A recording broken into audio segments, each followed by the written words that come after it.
Podcast. Lo mejor está por escuchar.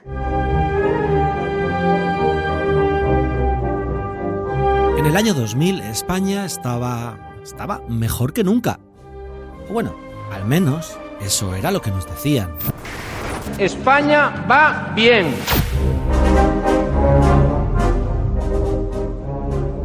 Y esta euforia nacional se vio reflejada en la cultura. El país estaba entusiasmado con su propia prosperidad y había que conmemorarlo con una gran película. Pero no cualquier película. And action. Los Otros trajo a Nicole Kidman y a Tom Cruise aquí, a Madrid y a Cantabria, a trabajar para una empresa española. Yo dije, bueno, es que yo el inglés que hablo es el del bachillerato. Alejandro Amenábar, a los 27 años, se enfrentaba a su tercera película, que sería la más cara de la historia del cine español. Había mucha gente que apostaba porque iba a ser un bodrio y que lo deseaba. Ese rollo de a ver si se la pega. Bueno, ya está aquí otra vez el prepotente ya está otra vez haciendo su peliculón, su superproducción. Una superproducción que se presupuestó en pesetas, pero recaudó la taquilla en euros. Y fueron muchos euros. Los Otros es la película española más taquillera de la historia. Un acontecimiento que no había ocurrido antes y que no volvería a ocurrir después. Es un experimento que podría haber salido fatal. Fatal. El rodaje de Los Otros fue un bienvenido Mr. Marshall en el cambio de siglo. Había un choque cultural enorme. España se sentía, por fin, parte del primer mundo, pero ¿realmente lo era? El equipo no hablaba inglés, en su mayoría. Éramos españolitos, ¿no? Enfrentándonos a una cosa muy grande. El asistente me llegó a preguntar si había llegado internet a España. ¿Dónde creerá que viene esta gente? ¿A Zambia o a Mali? Y nada, sonó el teléfono y tal, y hello, can I speak you with no sé quién? Y digo, who is it? Y me dice, Cruise. I'm Tom Cruise, como si fuera James Bond. Digo, hostia puta, ¡es Tom Cruise al teléfono! Y luego hubo un par de cosas con Nicole. Era la pesadilla rodar con una estrella. Siempre fue el gran hándicap de esa peli. Nicole es bastante directa, era una pura sangre, lo que hoy llamaríamos una potra salvaje. Y el viernes llegó ella con 34 cambios de guión. Esto no, esto sí, esto sí. Esto lo voy a decir, esto no lo voy a decir. Y esto va a ser así, esto va a ser así. Y fue como una pelea gorda entre Nicole y Alejandro. Sí, temieron no tener película. ¿Tú quieres, Nicole? Pues atente a las consecuencias. Alejandro lo pasó mal. En el coche hacíamos mucha terapia a la ida, en plan, como el niño que no quiere ir al colegio, no quiero. Y yo, es que tú puedes, Alejandro. Pues ya veo que te han contado un montón de cosas. Lo primero que nos dijeron es que no podíamos mirar a Tom Cruise a los ojos. Yo le miraba perfectamente a los ojos. Además, los tiene preciosos, te lo digo. No podían achantarse. Había que sacar pecho y estar a la altura. Había que mirarse cara a cara con los americanos. Nosotros éramos unos mosquitos. Luego en medio pues hay trepas por todos los lados. Gente que si estás en un sitio y de repente ya considera que te tiene que apartar, en vez de decirte te puedes apartar, por favor, te empuja. Lo que decía a gritos y además con malas caras, con malos modos. Y además el sexto sentido. Joder, qué putada, porque van a pensar que Alejandro ha copiado la película. Por si todo esto fuera poco, el productor de la peli en el lado americano era Harvey Weinstein. Un gilipollas. Te lo puedo decir con más palabras, pero no tan claro. Pues me pareció encantador. Tom Cruise y Nicole Kidman se mudaron juntos a Madrid para el rodaje, pero para cuando se estrenó la película ya se habían divorciado. Había mucha rumorología, había mucho interés, había mucho secretismo. A la salida de la casa había periodistas y uno se le echó encima del coche con la cámara de fotos. Los paparazzis se subían por las parras y por los árboles. Dice, ¿no podemos comprar la calle? ¿Cómo? ¿Ves? ¿Cómo? No podemos comprar la calle. ¿Cuánto cuesta la calle? Es una frase que si nadie la había dicho, ya por fin se ha dicho. ¿Cuánto cuesta esta calle? Soy Juan Sanguino. Tenía muchas ganas de dedicarle una temporada de este podcast al cine español. Pero claro, ¿qué película daría para un buen delirio de España? ¿Qué rodaje tendría tantas sorpresas, tanta tensión y tanto esperpento. Y de repente lo vi clarísimo. Hombre, claro, era protagonista Nicole Kidman, viene Tom Cruise. Que si hay una historia ahí, pero ¿cómo no va a haberla? Si se trajeron al matrimonio más poderoso de Hollywood a vivir en Puerta de Hierro. A la gente lo que le gusta es saber cosas de Nicole Kidman, claro, eso es lo que le gusta en realidad a la gente. La enorme ambición de los otros es un símbolo de aquella España optimista, ilusionada ante el futuro e incluso un poco chula. España se sentía fuerte, sentía que podía con cualquier cosa, hasta traerse a una estrella de Hollywood y hacerle una película que se iban a caer allí de espaldas. Y salió bien, de milagro. Nunca fue fácil ese rodaje, no. Por eso vamos a dedicarle 12 episodios a esta historia. Porque los merece, os lo prometo. La cosa da para mucho. Acompañadme hasta el final. Tengo una anécdota muy buena también. Eso la cuenta poca gente. A ver, eso me gusta. Aquí toda la chicha aquí, venga, a soltar toda la chicha. Esta es una de las frivolidades que cambiaron el país. Este es uno de los delirios de España. Delirios de España, la increíble historia del rodaje de Los Otros. Episodio 0. Está muy bien, no parece española. Seguro que escuchando este podcast os entran ganas de ver Los Otros. Si no la habéis visto, ponéosla antes del episodio 2, porque a partir de ahí ya revelaremos detalles de su argumento. Y si ya la habéis visto, pues merece la pena que volváis a verla, porque la verdad es que es un peliculón. Que sepáis que la tenéis en Flixolé, la gran plataforma del cine español. En Flixolé hay mucho cine de Amenábar. Está Los Otros, pero también está Tesis, está Abre los ojos, está Mar adentro y así hasta más de 4.000 películas. Porque en Flixolé podéis disfrutar del cine español de todas las épocas y todos los géneros. De Buñuel a Álex de la Iglesia, pasando por Berlanga, Garci, Ozores, Saura. En este episodio 0 vamos a hablar del cine español de los 90 y de los directores de la generación de Amenábar que consiguieron que el cine español volviese a molar. Por supuesto, todas las pelis que mencionamos en este episodio están disponibles en Flixolé y podemos utilizar sus audios gracias a la generosidad de Flixolé. Así que vedlas todas porque son increíbles y también porque nos ayudan mucho a entender a esa España de aquella época. El cine que hacemos, el cine que vemos, nos ayuda a explicar quiénes somos. Así que ya sabéis, suscribíos todos a Flixolé. Tenéis una prueba gratuita de 14 días sin compromiso. Después os podéis suscribir al plan mensual por 3,99 € o al plan anual por 39,99 €. Entrad en la web flixolé.com y allí encontraréis toda la información. Y ahora sí, vamos con el episodio. Y el Goya para la mejor dirección novel es 25 de enero de 1997. Alejandro Amenábar por Tesis. La 13ª edición de los Goya es la más igualada hasta la fecha. Y el Goya es para La noche está llegando a su fin con un empate. Pilar Miró por El perro del hortelano. El desempate se decidirá al final de la noche, con el Goya a la mejor película. Y entonces Y el Goya es para llega la sorpresa. Tesis.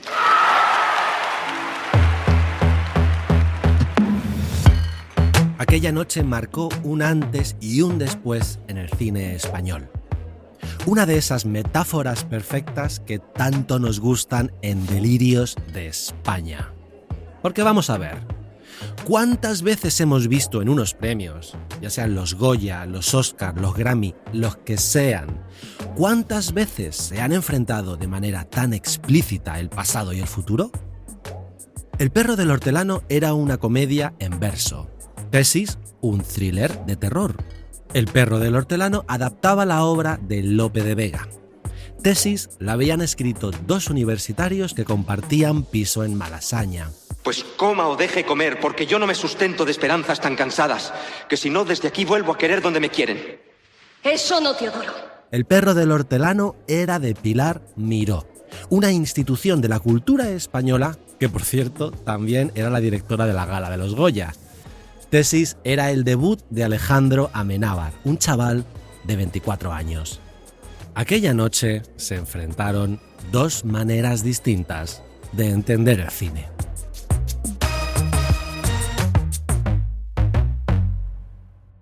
El perro del hortelano salió adelante gracias a la pasión y a la cabezonería de su directora, Pilar Miró. Una mujer que unos cuantos años antes, cuando era directora general de cinematografía, había transformado la industria del cine español por completo. Tanto que aún hoy todavía se conoce aquel decreto ley como la Ley Miró. Es muy difícil de resumir, pero allá voy. La Ley Miró pretendía favorecer el cine de prestigio. Películas de temáticas sociales, históricas, que se consideraban importantes, ¿no? Basadas, pues eso, en obras de Delibes, de Cela, de Valle Inclán. Estamos escuchando al crítico de cine Jesús Palacios. Sobre todo lo que tenía que ver con la guerra civil y con la posguerra. La Ley Miró introducía dos grandes novedades. 1. Las subvenciones se concedían antes del rodaje de la película, es decir, se decidían sobre guión. Y 2. Algunas recibían subvención y otras no. Vamos, que la Ley Miró seleccionaba qué películas eran dignas de la ayuda del Estado y cuáles no. Dejándose fuera de ese sistema lo que hasta entonces había sido el cine comercial, el cine de género y los géneros populares, ¿no? La Ley Miró sigue siendo polémica a día de hoy. Los que están a favor argumentan que gracias a ella el cine español ganó prestigio a nivel internacional, con hitos como aquel doble premio en el Festival de Cannes para Paco Rabanne y Alfredo Landa por Los Santos Inocentes. Yo no quiero que la Milena me se vaya. ¡Milena bonita! Los Santos Inocentes era un ejemplo perfecto del cine que le gustaba a la Ley Miró. Una adaptación de la novela de Miguel Delibes sobre la salvaje diferencia de clases en la España de posguerra. Y la dirigía además Mario Camus, íntimo amigo de Pilar Miró. Ya es mucha mariconería esto, ¿no te parece, Paco? Ay, señorito, yo lo siento más, se me ha vuelto a trozar el hueso. Que por cierto, Alfredo Landa contaba que originalmente él era el único ganador elegido por el jurado. Imaginaos la estampa, llaman a Alfredo y le dicen que tiene que volar a Cannes cuanto antes porque ha ganado el premio a mejor actor, pero tiene que ir de incógnito para que ningún periodista le vea. El secretismo es tan fuerte que Alfredo tiene que esconderse dentro de un armario en la habitación del hotel. Y desde ese armario ve cómo Pilar Miró mueve cielo y tierra para que gane Paco Rabanne, su compañero de reparto en Los Santos Inocentes. Alfredo Landa había hecho muchas películas que en aquella época se llamaban españoladas y no se la llamaba así con cariño. ¿Quieres decir que cuando aquí ganas una peseta, allí ganas 4 duros? Exactamente. Entonces, ¿cuánto tardaría en comprarme una vaca? Había hecho tantas que su apellido sirvió para bautizar un subgénero cinematográfico entero, el landismo. Oklahoma, Oklahoma, Oklahoma, el chicle de goma.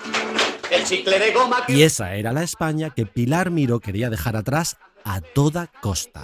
Y si les preguntas, te contestan ¡yeah! Yo no sé si lo que contaba Alfredo Landa era verdad o no. Lo que sí puedo decir es que sonaba verosímil. Y si algo hemos aprendido en este podcast es que percepción a veces es realidad. ¿Y por qué suena verosímil? Pues porque encaja con la imagen negativa de la Ley Miró, que era un sistema clasista, elitista y corrompido por amiguismos y simpatías personales. Y lo peor de todo, que era un sistema desconectado del público. Los cines de género y populares se ven también perjudicados por la invasión de Hollywood con superproducciones destinadas al público juvenil y familiar con las que somos incapaces de competir. En su obstinación por educar a los españoles, la Ley Miró marginó al cine que realmente les gustaba a los españoles. Las comedias, el terror, el suspense. El nuevo cine español de la transición y aledaños es un cine para festivales. Se hacía explícitamente para que lo vieran en Venecia, en Cannes, en Berlín. Es que sí, que la gente decía, uy, ahora voy a volver otra vez a ver a una señora en carros mientras va como atravesando un campo de vacas. Estamos escuchando al jefe de prensa, Piti Alonso. O sale con la falda y la falda no tiene barro. Yo recuerdo incluso comentarios, ¿no? Cuando éramos adolescentes de gente de vamos al cine, vamos a ver esta película. Ah, pero es española, entonces no voy. Vale, ya hemos establecido quién era Pilar Miró. O bueno, tanto como quién era no, pero sí lo que ella representaba. Y ahora vamos con la pregunta que se hicieron millones de españoles aquella noche del 25 de enero del 97. ¿Quién es Alejandro Amenábar? ¿Quién es ese chaval que de repente ha ganado 8 Goyas con su primera película?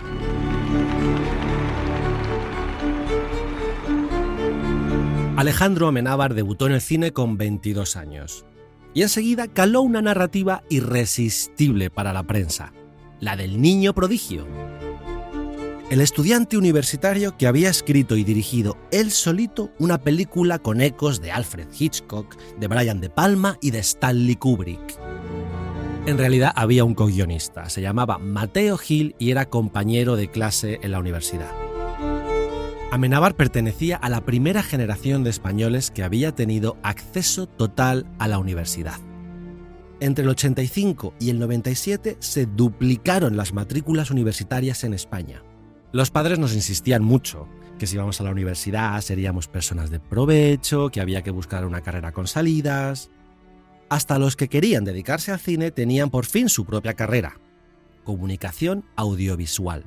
Vosotros sois alumnos de imagen, sois el futuro del cine español. Así nos lo cuenta el propio Alejandro Amenábar. Y bueno, recuerdo la vida en la cafetería. Sí, a ver, teníamos la suerte de que era una carrera muy fácil. Este es Carlos Montero, creador de series como Física o Química y Élite.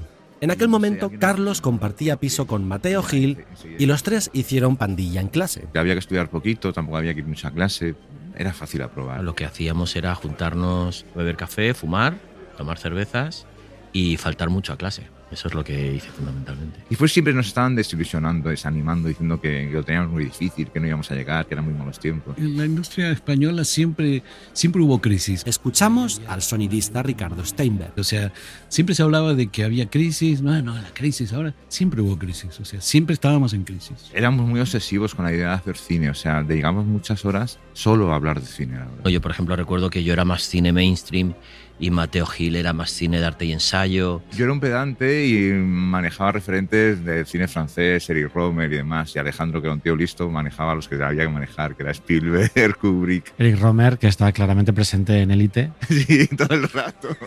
Así lo explicaba el profesor de tesis. Ahí fuera está la industria norteamericana dispuesta a pisotearos. Y solo hay un modo de competir con él: dar al público lo que quiere ver. Yo me acuerdo perfectamente de cuando se estrenó Tesis. Yo era adolescente y me interesaba mucho el cine español. Quería ver todas las pelis que salían en las fotogramas. Lo sabía todo sobre la pasión turca, sobre Boca a Boca, sobre Jamón Jamón, pero no tenía con quién ir a verlas, porque mis amigos solo veían cine de Hollywood. Y de repente, un día en el recreo, mi vecino de arriba dijo que había ido a ver Tesis con su hermano mayor y que le había flipado. Y entonces pronunció una recomendación que con el paso de los años se convertiría en un cliché, en un cumplido envenenado y hasta en un prejuicio generacional. Está muy bien, no parece española. Me pasa bastante cuando alguien se me acerca y me dice: oye, me encantan tus películas porque no parecen españolas. ¿Sabes? Con tus películas ya me empezó a gustar el cine español, porque claro, es que las tuyas no parecen españolas, no sé qué. Pero es verdad que en ese momento hay un imán para los espectadores en el cine español, que es que no parezcan españolas. Yo hoy, como adulto, me revuelvo ante esta frase, pero en aquel momento, como adolescente, la entendía perfectamente. Los grandes hitos del cine español de la época, pues Unai Carmela, Un Días Contados, Un Belle Époque, yo sentía que no estaban hechas para mí.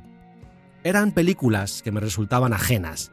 Eran películas para padres. Esos nuevos padres que son el nuevo paradigma de la España democrática y un poco también las directrices didácticas de la época, de eso, de lo que hay que leer, lo que hay que pensar, en lo que hay que estar para la reconstrucción, digamos, nacional.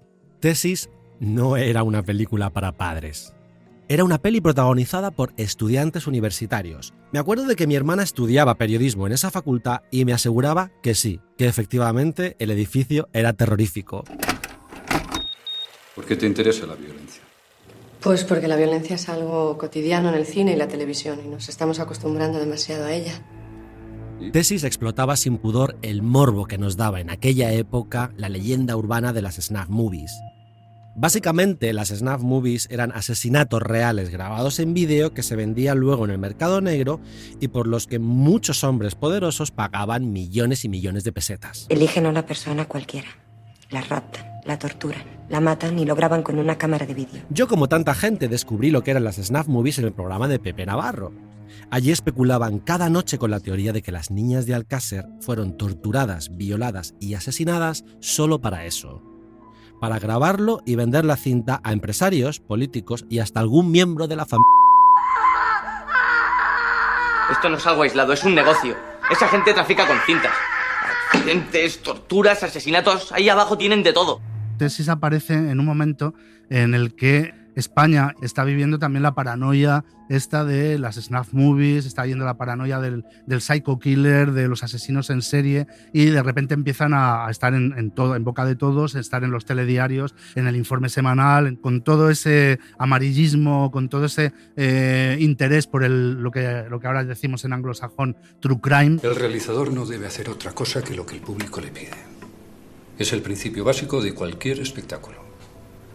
¿O es que también rechazas el espectáculo? Eso de retratar en películas cosas que salían por la tele era una cosa muy del cine americano, pero muy poquito del cine español. Por ejemplo. Incluso hacia el final de la película, Tesis ridiculizaba la tele sensacionalista de la época cuando hacía una especie de parodia de Nieves Herrero. Cuando se dan cita el amor, la tortura, la muerte y el dinero, surgen historias como la que estos días ha conmocionado a la opinión pública. Se trata, como ya sabrán, del caso conocido como Las chicas del snuff. La crítica comparó Tesis con psicothrillers de Hollywood como El silencio de los corderos o Seven, especialmente por cómo Amenábar generaba la tensión. Dios, corta eso.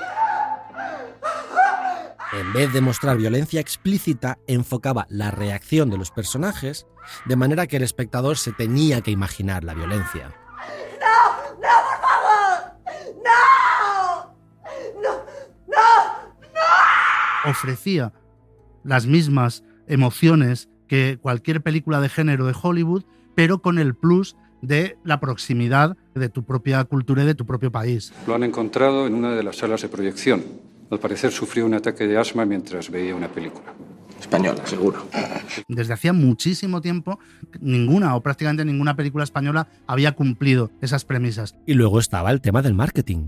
El propio título de Tesis ya conectaba con la narrativa de Alejandro como estudiante universitario. Fue muy discutido porque José Luis Cuerda decía que estaba muy bien el título, pero que con ese título no íbamos a hacer un duro en taquilla. El póster de Tesis era muy sencillo.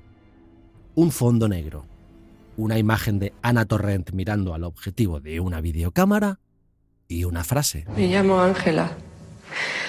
Me van a matar. Sí, estuve muy involucrado en lo que es la promoción de la película y la cartelería. Yo creo que la idea de la cara mirando al frente y el tagline era mío, pero no quedé nunca satisfecho del cartel. Ahora lo pienso y funciona. Es que metía gente al cine a mansalva. Esta era una manera muy novedosa de vender una peli española. La campaña promocional de Tesis era igual que la película, sin miedo a recurrir al morbo, al efectismo y al artificio. 3 cosas que el público español compraba alegremente al cine americano, pero que rechazaba cuando provenían del cine español. Como que quedaba falso, impostado, como que no nos lo creíamos. Por eso de repente necesitaba gente como Alejandro que fuera muy desprejuiciada. Él tenía muy claro que le gustaba Spielberg, que quería emular a Spielberg, y a mí desde mi cosa pedante me daba un poquito de vergüenza, era como, se os cine menos. ¿Y la mayoría de la gente de la comunicación visual era de los tuyos o de los suyos? De los míos, claro, así les fue. Mal. Porque Tesis era, por encima de todo, una película sin complejos de inferioridad. Alejandro no se achantaba con eso de la crisis. Tesis era una película que quería mirarse de frente con los thrillers de Hollywood y robarles el público. Ahí fuera está la industria norteamericana dispuesta a pisotearos. Y solo hay un modo de competir con él. Dar al público lo que quiere ver. Y su victoria en los Goya anunciaba una nueva era en el cine español. La Academia de Cine Español, que hasta ese momento había funcionado como una extensión de este apoyo a un cine didáctico, un cine histórico, un cine educativo, un cine literario, de repente dice, no, vamos a premiar a alguien que ha hecho una película entretenida, una película de género y que encima la gente ha ido a ver. Entonces, de repente fue eso, un espaldarazo al cine de género. Ese mismo cine que Pilar Miró despreciaba acabó venciendo a una peli superclásica, El perro del hortelano, que estaba dirigida, fíjate tú por dónde, por Pilar Miró. Por eso, aquella noche de los Goya representó el final de una era y el principio de otra. Una historia de amor entre el cine español y su público. Porque si hay que señalar un punto de inflexión, si hay que elegir exactamente el momento en el que el cine español empezó a molar, solo hay una respuesta posible. El Día de la Bestia se estrenó en 1995, un año antes que Tesis. Tú eres satánico, ¿verdad? Sí, señor. Y de Carabanchel. ¿Sabes invocar al demonio? Que es que necesito invocar al demonio. El Día de la Bestia tenía mucho de españolada, pero también tenía tintes apocalípticos sobrenaturales, con muchos efectos especiales. Y de repente te daba tiroteos en Cortilandia, apariciones satánicas en las Torres Kío o una escena de acción trepidante en el cartel de Sueps de la Gran Vía de Madrid. Una escena que se volvió inmediatamente icónica. ¡Joder, qué alto! El Día de la Bestia yo creo que era una película absolutamente rupturista con lo que era el cine español en esa época, una película muy osada. Y el público respondió. Y yo recuerdo perfectamente el preestreno en la Filmoteca Española, en el Cine de Oré, no cabía un alma más. La cola era inmensa y muchísima gente joven. Y aquello era una locura social en Madrid, como si estuviera, no sé, tocando los Cure. El mejor director, Alex de la Iglesia, por El Día de la Bestia. Para mucha gente de mi generación, cuando fuimos a ver Tesis o El Día de la Bestia al cine, era la primera peli española que veíamos en una sala de cine. La gente joven se empezó a fijar en el cine español y empezó a ir a las salas. Costó, porque todo eso de que la gente hablaba del cine español como si el cine español fuera un género en sí mismo, y no lo es. De repente ya no teníamos la losa de hablar sobre la guerra civil, sobre el bando perdedor, sobre el bando ganador. Estábamos ya en otra cosa. Habíamos nacido en la democracia y eso se empezó a notar mucho. La prensa contribuyó a que el cine español molase. En las portadas de los suplementos de los periódicos y en las revistas de tendencias aparecían estrellas jóvenes como Eduardo Noriega, Paz Vega, Nayo Nimri, Silke, Juan Diego Boto, Fele Martínez, Leonor Watling. Estamos hablando de repartos de gente joven y atractiva por primera vez en muchísimos años en el cine español, ¿no? Donde de repente saltabas eso de Imanol Arias a un Fele Martínez joven o a un Noriega joven. Una cosa, por ejemplo, que llamaba mucho la atención era que Silke tenía tatuajes. Tanto es así que cuando fue portada de blanco y negro, el suplemento dominical del ABC, el titular era Silke, la mujer marcada.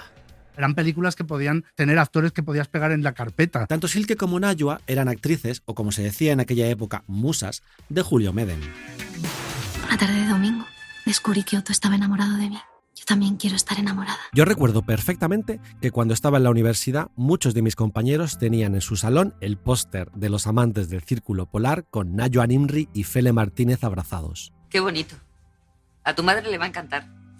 Pues a mí me parece una cursilada. A finales de los 90, cuando Alejandro Sanz batía récords de ventas históricos con su disco Más, toda la industria discográfica española se vio reforzada. ¿Por qué? Pues porque la gente iba a comprar el disco de Alejandro Sanz y ya que estaba, se llevaba el de Rosana, el de Mónica Naranjo o el de La Oreja de Van Gogh. Cuanto más vendía Alejandro Sanz, más vendían todos los demás.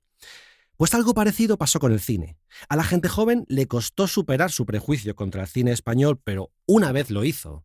Una vez disfrutó con Tesis, El Día de la Bestia o Airbag, ya no le costaba tanto animarse a ir al cine a ver otra peli española. Airbag fue un giro hacia aquello que en ese momento también se había etiquetado como la comedia de acción salvaje, que se había convertido en una especie también de sello, de marca española. Se dijo mucho que Airbag era la respuesta española a Quentin Tarantino. Y se dijo como algo bueno, claro. Pero en realidad aquella película de Juan Babajo Ulloa mezclaba el salvajismo de Tarantino con la españolada de toda la vida. Esta inédita popularidad del cine español entre el público joven creó una especie de efecto dominó, con éxitos de taquilla como Sobreviviré, Torrente o Nadie conoce a nadie, que era el debut en la dirección de Mateo Gil. Nadie conoce a nadie cogía elementos del thriller apocalíptico americano, pero los ambientaba en la Semana Santa de Sevilla. Es verdad que fue muy flipante. O sea, porque de repente la gente, y sobre todo la gente joven, estaba yendo al cine y se comentaban las películas. En ese momento sí, estaba en la calle y se hablaba mucho de cine. Sí. Estos éxitos populares generaron una sensación de comunidad, de identidad generacional y de sentimiento de pertenencia. Que todos los españoles vieran las mismas películas contribuía a construir país. En cuestión de décadas, España pasó de definirse a sí misma a través de la Iglesia, el Estado y la patria, a definirse a través de la música, el cine y la tele. Y todas las democracias necesitan sus parábolas de triunfo para inspirar al pueblo. Si Alejandro Amenábar podía, cualquiera podía. ¿Cuántos estudiantes de comunicación audiovisual se matricularían gracias al relato de Amenábar?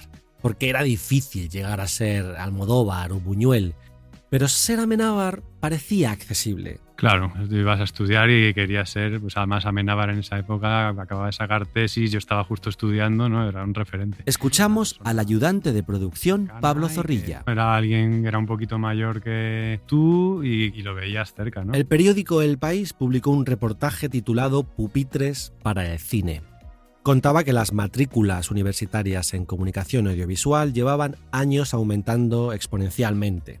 Y citaba al decano de la Facultad de Ciencias de la Información, Javier Dávara. Alejandro Amenábar es el ejemplo perfecto de alumno de la Complutense que sale adelante sin medios para promocionarse. Amenábar se convirtió muy rápido en algo más que un director de cine. Él era un símbolo de la nueva España, un país lleno de posibilidades. Pocas semanas después de ganar el Goya por Tesis, Alejandro puso en marcha su segunda película. Como que lanzamos muy rápido. Había sido todo el éxito de Tesis, venga, vamos ahora por la siguiente, Fernando y sobre todo José Luis Cuerda, venga, va, la tenemos que hacer. Ese plano de la Gran Vía se rodó incluso antes de que estuviera terminado el guión. Amenábar acaba de introducir un nombre que será clave en esta historia, Fernando Bobaira.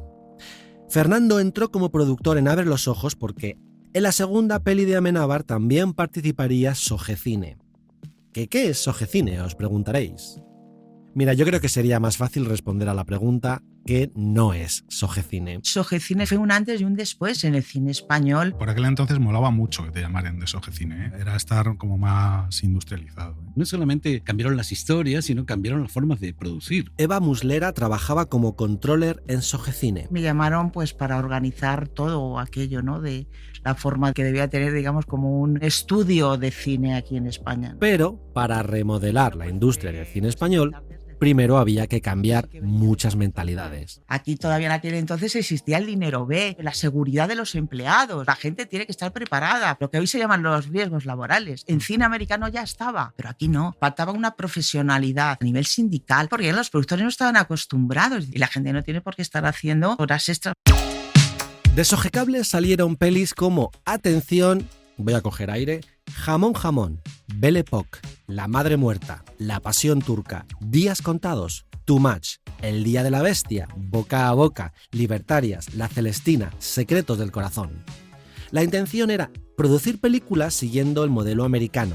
Historias populares, pero de calidad. Era un momento en el que las salas estaban muy bien, tenías el mercado del vídeo y luego estaba la guerra digital, que se alimentaba fundamentalmente de cine, más que de series. Claro. Entonces había una afluencia de dinero, ¿no?, hacia la producción y eso permitía que los planteamientos fueran más valientes. Hacer un cine español para el público y también para un público joven, que vayan a funcionar, que vayan a tener éxito comercial, que no dependan solo del sistema de subvenciones. Claro, obviamente, hacer negocio, pero hay que hacerlo con buenos productos, obviamente. Eso fue una revolución, realmente. Sí. Y al frente de Sogecine estaba Fernando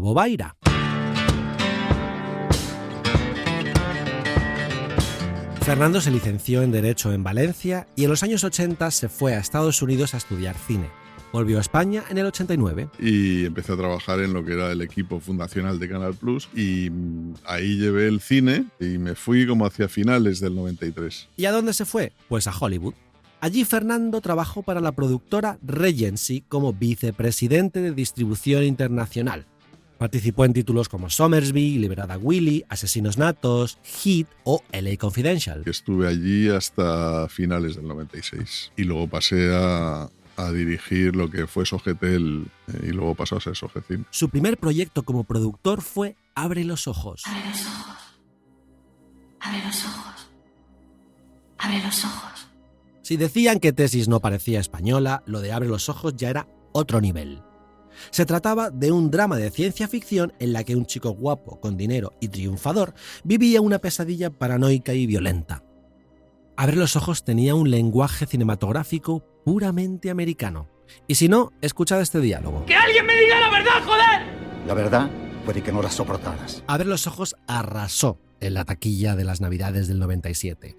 Tuvo más espectadores que superproducciones americanas como Hércules, Mentiroso Compulsivo, Air Force One, Jerry Maguire o Cara a Cara. O sea, yo me acuerdo cuando estrenamos Abre los ojos, se estrenaba a la vez la película de las Spice Girls. Y entonces estaba aquí en uno de los cines de Gran Vía y había una cola enorme y alguien pasó de la oficina y claro, se creía que era para la película de las Spice Girls y vino todo excitado diciendo no, es para abrir los ojos, es para abrir los ojos.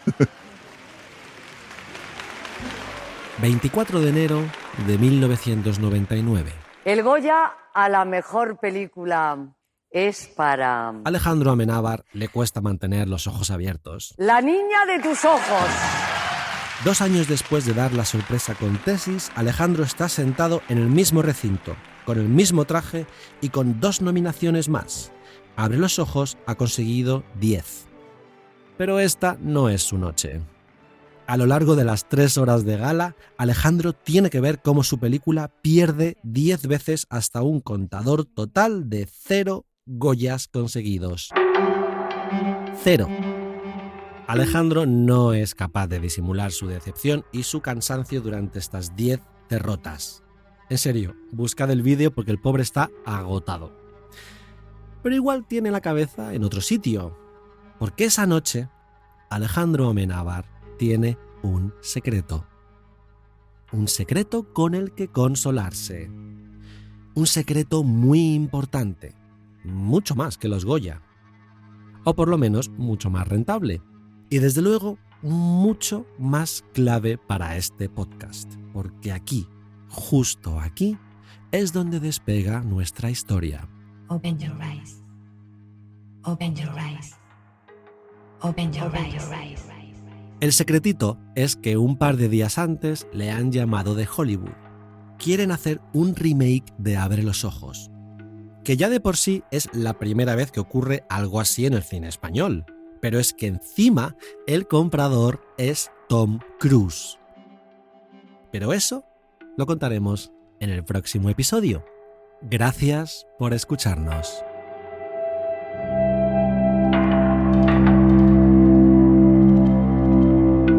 Delirios de España, la increíble historia del rodaje de Los Otros.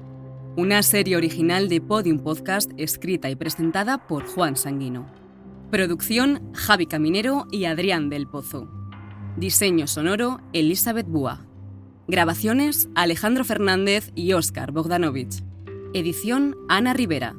Producción ejecutiva, Jesús Blanquiño. Dirección, Eugenio Viñas y Juan Sanguino.